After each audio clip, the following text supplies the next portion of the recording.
Gali pala yung kalagayan nila nanay mga kayakap. Mahirap, masakit. Dito ko naramdaman ang bigat ng problema ni nanay. Hindi ko siya kaya imudot. Mahirap na makitang nahihirapan ang mahal mo sa buhay. Sana ay marami ka pang matulungan, Kuya Kens. Kami saludo sa'yo. Kahit na ano pa mang pagsubukang dumating, kami ay naniniwala sa kakayahan mo.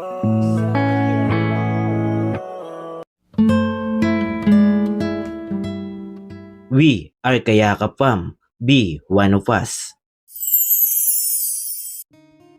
Maulan hapon sa ating lahat mga kayakap. Subalan dito na naman po ang inyong lingkod, Kuya Kens TV, kayakap mo sa hirap at ginhawa. Ngayong hapon po mga kayakap, may pupuntahan po tayo kasi may nagpaabot po ng pagyakap sa isa sa mga kababayan po natin dito po sa Bulan, Sorsogon. Nagpaabot po ng pagyakap si Sir Joseph Dino. Subali nagpadala po si Sir Joseph Dino para ipaabot po sa isa po sa residente dito sa Bulan, Sorsogon. Ayan. Abangan nyo na lang po mga kayakap kung sino yon. At excited na rin po ako kasi alam ko na makakatulong po ito sa kanila na ipinaabot po ni Sir Joseph Dino. Ayan, maraming salamat po sa ating butihing sponsor, Sir Joseph Dino po. Maraming salamat po. Mabuhay ka po. Maraming salamat sa suporta sa ginagawa natin. Ayan. Yun mga kayakap, puntahan na po natin. At maulan po ngayon, kaya naka-jacket tayo, naka-sombrero. Ayan. Punta na po tayo doon mga kayakap. Yan mga kayakap, subali andito na po tayo. At nagtanong-tanong po tayo mga kayakap dito kung nasan yung bahay ng pagbibigyan po natin. Yan mga kayakap, subali nahanap na natin. At puntahan na po natin doon. Kumustahin lang natin muna. At bago natin ipaabot yung pinapaabot po ni Sir Joseph Dino. Yan, subali maulan po ngayon mga kayakap. Yan o. Yan, samahan nyo po ako. Thank you so much sa ating butihin sponsor, Sir Joseph Dino. Maraming salamat po. Yan po mga kayakap, subali dito na po tayo kila nanay. Yan, lagay ko lang po ito na para marinig po tayo. Ano po pangalan, Nay? Si Flor. Flor po. Ayan. Kayo po yung asawa ni Tatay Kuloy po. Kuloy. Kumusta po yung kalagayan po niya? Mahirap ang kalagayan niyan. Yun na, naka-oxygen na lang. Oxygen po. Subalisan po kayo nangunguha ng ano po?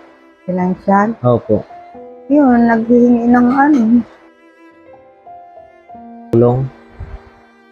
Naiyak si nanay. kung sino nga nagbibigay sa amin ng tulong para pang financial namin. Opo. Magpamasahe papunta doon, panggastos doon.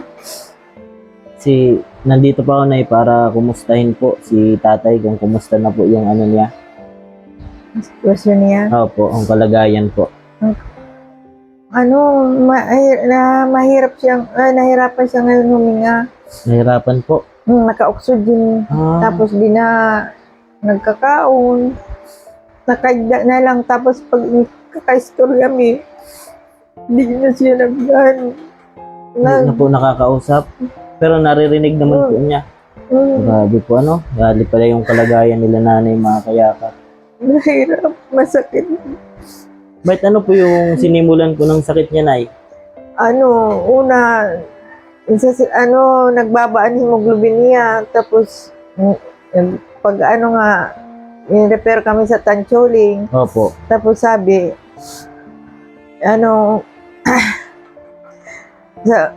magbalik-balik kami doon tapos sabi biopsy. Opo. Tapos binayopsy nga mga ilang buwan pa namin nalaman ang resulta. Yun daw na punmaro niya may kubal na.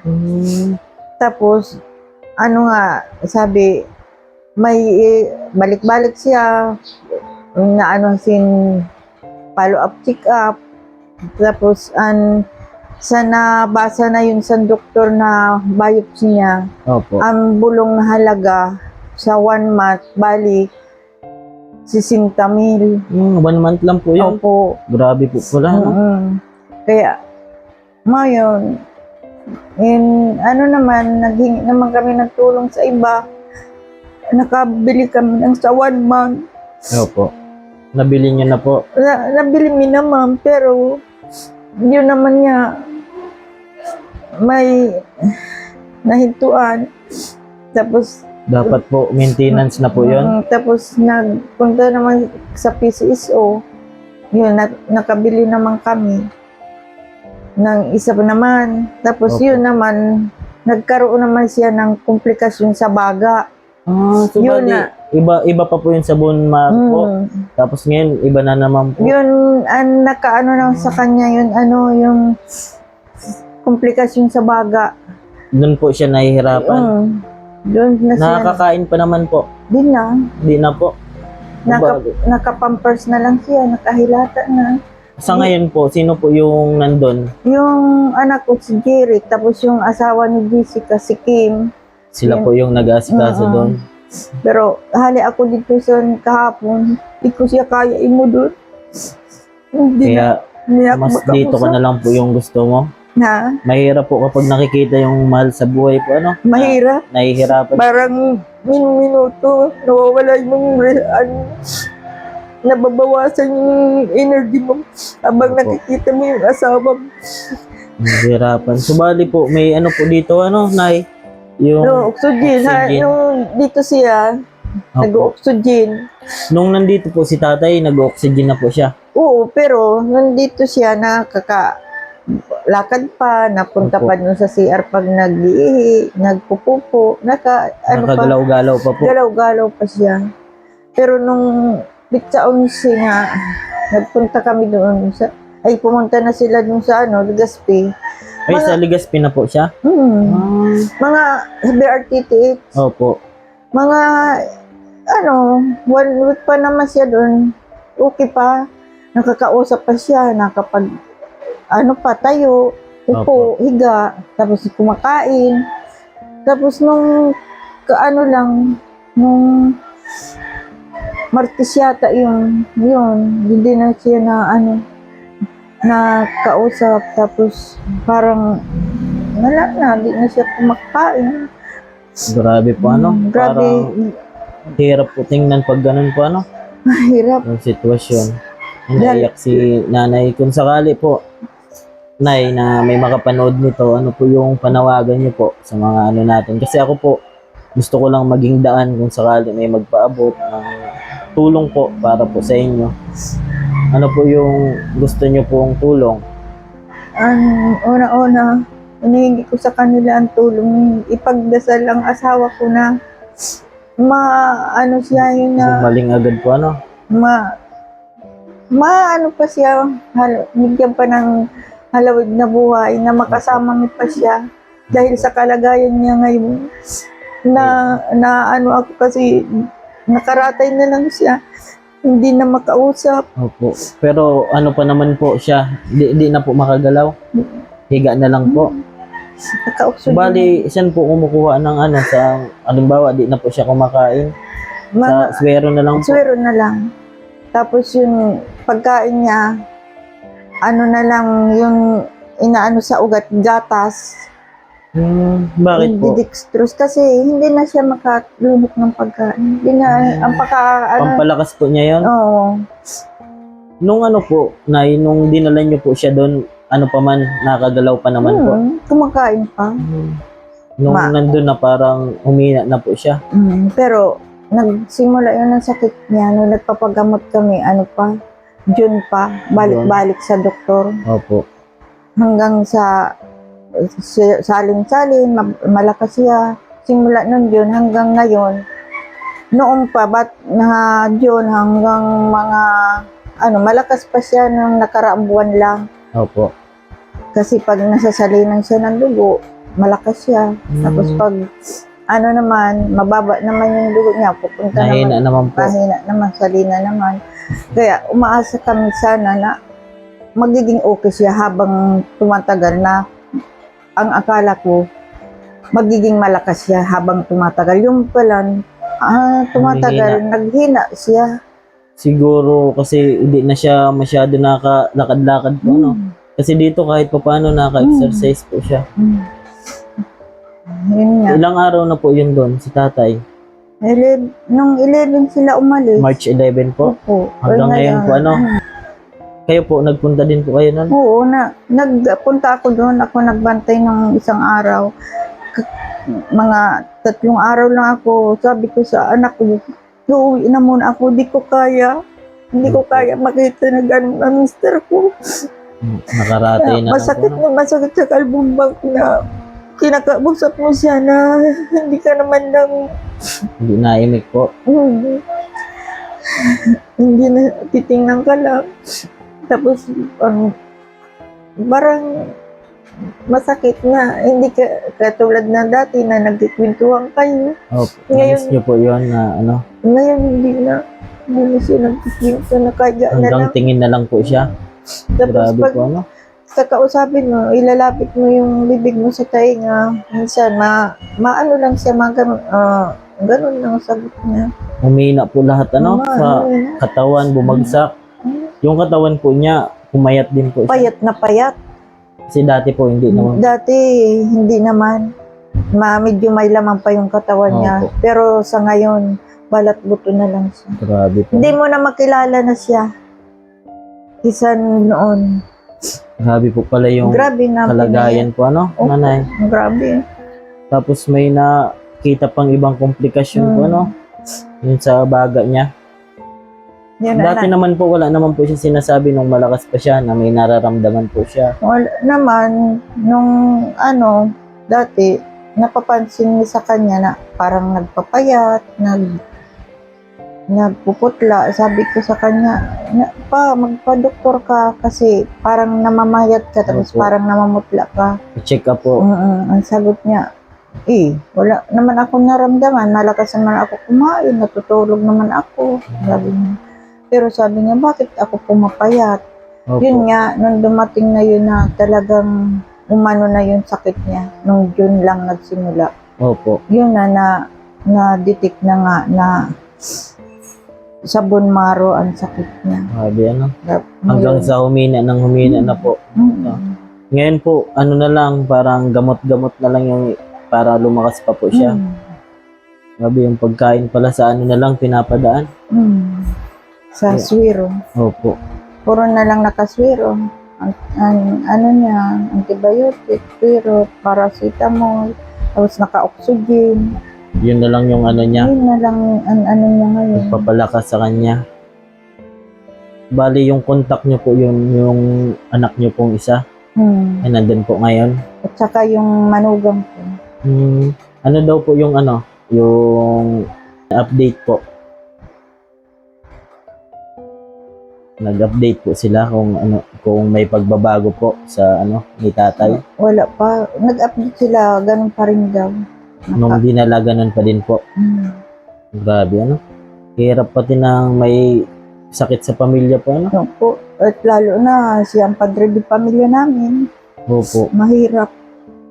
Pero lalo na kapag nakikita mo yung kalagayan, gustuhin mo man na gumaling agad, pero hindi natin Sabi kayang ko nga, gawin yun. Kung may magic lang ako, Opo. mamagikin ko na bigla na lang lumakas para makasama namin. Opo. Mahirap talaga po kapag may sakit sa pamilya. Mahirap. Mahirap po na nakikita mo na walang magagawa po, na wala kang magawa para mapabuti agad Yun. yung kalagayan. Mahirap talaga. Pero pray lang po, Nay. Yun nga, hinihingi ko Opo. na lang Kasi na, si Lord po yung pinaka nagagamot sa yun lahat. na, Opo. ano ko sa Panginoon na himala na lang ang Opo. mangyayari na maging malakas pa ang mister ko. Kasi kapag si Lord po yung nagdesisyon, wala pong talagang papagalingin po Oo. yung tao. Yun nga. Sabi nga, pagsubok lang po yan, Yung kailangan lampasan. dapat makayanan may pagsubok na nag-abot sa buhay mo. Kay Opo. yun ang pinakaano na pagsubok sa amin ngayon na mister ko na nagkasakit ng gano'n. Sabi nga, kapag may problema, may solution po. Kaya yung pagsubok lang po, pray lang ng pray. Kasi si Lord po, lagi naman po nandyan yan para gabayan po tayo. No po. Naiyak po si nanay. Ito po ang asawa ni tatay. Ilang taon na po si tatay? 59. 59 na po. Bali, ngayon nyo lang po napansin na ganyan pala yung sakit niya. Nung dati naman po, di nyo naman siya na ano na Hindi, parang malakas siya. Maganda ang Malakas po? katawan. Ang sipag niyan. grabe po ano. Nagpupunta yun sa palengke. Minsan, alauna pang gabi. Para Ay, yun po yung trabaho niya dati. nagtitinda namimili ng malaking isda. Nagpupusta. Tapos tinitinda po niya. Yun pala trabaho ni tatay. Siguro sa ano din niya, no? Sipag din. Sa sipag, sa puyat. Opo. Kaya Ayan na. nagkasakit Sabi nga, siguro na. kapag nagkakaedad na, dyan na lumalabas po. Lumabas, naipon na yung sa kasipagan niya. Naipon na yung sa katawan niya. Yung kaya siya nagkasakit na siguro. Pray lang ng pray, nay. Yan, naiyak po si nanay dahil po sa hindi niya kayang tingnan yung asawa niya. Mahirap. Opo. Parang minuto, nawawalan ka ng lakas pag nakikita mo yung asawa mo. Opo. Kapag ano, nay, kapag feeling mo na down ka na, lapit ka lang kay Lord. Ano po. Si Lord naman yung gagawa ng paraan para mapabuti tayo. Sabi ko sa mga anak ko, yung pagdasal na lang natin si Papa mo na para ba tayo din dito maging malakas na makayanan natin ang pagsubok. Kaya mahirap. Dito po ako, nay, kasi may nagpaabot po kahit pa paano. Makatulong din po sa inyo. Yun. Yan. Pag Ito po, nagpunta pa Nay. kami kasi papunta doon, ang pamasahe, ang Opo. panggastos Pang doon. ano-ano nyo po, kung sakali may bibilin. Ano po. Yan. Ay, yung anak ko naman, hindi makapagtrabaho dahil nag-aalaga kang papa niya doon. Ay. Ito naman si Jessica, Nag-aalaga din po. nag-live siya dahil nakunan din yun. May buntis po siya. Nakunan yun nung wala pa nga 1 buwan. Ayan po mga kayakap. Subali na may nagpaabot po na kahit pa paano makatulong po sa inyo. Para ayan, ipaabot po natin kay nanay para kahit pa paano makatulong din po nanay. No po. Malaking tulong po sa amin yan na ganyan dahil Opo. kulang kami sa financial. Ayan, bali ano po ito na 3,500 po. Oh. Ayan. Maraming salamat. Opo. Salamat po sa nagpaabot. Salamat Kilala sa ni Nay. nagbigay ng tulong sa amin. Malaking tulong do sa amin Opo. pang financial namin. Punta doon, pagbisita, pagkain doon. Kasi medyo malayo po sa bulan yung Legazpi, mga kayakap. Kaya kailangan ng budget. Galing ko yan ay kay Sir Joseph Dino. Kapatid po ni... Madipin. Opo. Ipin ang kagawa dito. Opo. Ayun. Bali, alam po niya yata yung sitwasyon nyo. Nagpaabot po siya ng tulong. Kahit pa paano makatulong po. No, sabi mo, Ay, Nanay. salamat, Joseph.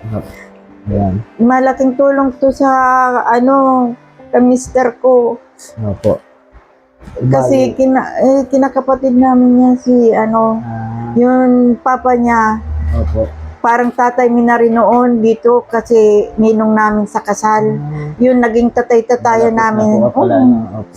Bali, daan lang po ako para ipaabot po sa inyo. Kasi, yun po talaga yung ni Sir Joseph Dino kapag may mga kababayan tayo na nangangailangan. Ako po yung pinapapunta niya. Yan, kung sakali may makapanood pa po, babalik pa po ako dito para makatulong po sa inyo, Nay. Opo, salamat. Opo, Maraming welcome salamat. po. Sinong pangalan? Kuya Kens po, Yan. Kuya Kens TV. Bali, yun po yung ginagawa ko kahit pa paano makatulong po. Yan, salamat po, Nay. Salamat, Sa oras. maraming salamat. Opo. Kaya pray lang po palagi. Opo. Nay. Ayan, maraming salamat po, Sir Joseph Dino, at syempre sa mga palaging sumusuporta po sa ating ginagawang pagyakap sa ating mga kababayan. At nandito po tayo para ipabot yung binigay po ni Sir Joseph Dino. Kaya thank you so much po. At yun, naiyak si nanay kasi yung sitwasyon at kalagayan po na kinakaharap po nila ngayon ay hindi po biro, mga kayakap. Kaya sa mga gusto pa po magpaabot ng tulong para kila nanay kasi sobrang kailangan po talaga nila ng budget po, financial. Kasi yun nga, kasi malala na po yung sakit ko, ano, tatay. Dalawa yung nakitang, ano po, and dalawang Dalawang karamdaman niya. karamdaman sa bone at saka yung bone marrow po. infection sa baga. Tsaka may infection pa po sa baga. Kaya sa mga gusto pong magpaabot ng pagyakap, bukas po ang aming palad mga kayakap para ipabot po natin kila nanay. Yan po, hanggang dito lang po muna. Ako po palang inyong lingkod, Kuya Kens TV. Kayakap po sa hirap at ginhawa. At yun, maraming salamat po Sir Joseph Dino. At lagi ko pong sinasabi, tumulong tayo sa iba. Kahit tayo tapos din tulad nila. Yan po, keep safe and God bless atin lahat. Bye-bye po. Bye-bye. Salamat. Apo. Thank you po. Maraming salamat. Apo. Awitin ko man lahat ng awit sa mundo, di kayang ilarawan ng Sige, iyak mo lang ang bigat na nararamdaman. Asahang may makikinig at may balikat na masasandalan. Para kahit papaano ikaw ay mapangiti sa simpleng paraan. Kanyang mga payo ay nagbibigay lakas para kayanin mo yan. Handang tumulong nang walang hinihinging kapalit. Kahit na gano'n man kalayo kanyang tatawirin, maiabot niya lang ang biyaya. Kung nalulungkot man ay ati dahil ligaya, kumakatok sa bawat